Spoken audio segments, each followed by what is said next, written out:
দেশ বিদেশের বাছাই করা খবর নিয়ে সর্বদাই সত্য সন্ধানী ই নিউজ ভারত। নমস্কার, ই নিউজ ভারতে আপনাদের সকলকে স্বাগত। শুরু করছি ওয়েদার আপডেট।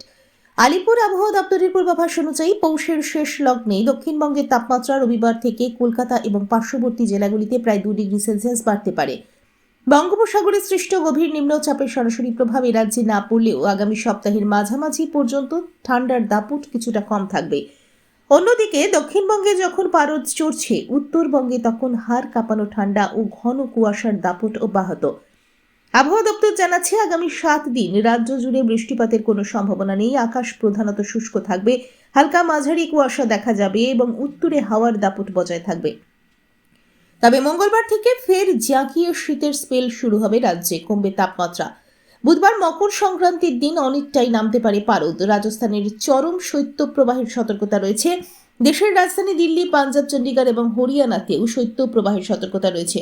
অন্যদিকে ওড়িশা এবং হিমাচল প্রদেশেও রয়েছে শৈত্যপ্রবাহের সতর্কতা। আজ কলকাতায় রৌদ্রোজ্জ্বল দিন। আজ কলকাতা ও তার পার্শ্ববর্তী অঞ্চলে দিনের সর্বোচ্চ তাপমাত্রা 24 ডিগ্রি সেলসিয়াস, সর্বনিম্ন 12 ডিগ্রি সেলসিয়াস। বাতাসে আপেক্ষিক আর্দ্রতার পরিমাণ 41%। ব্যুরো রিপোর্ট, ই নিউজ ভারত।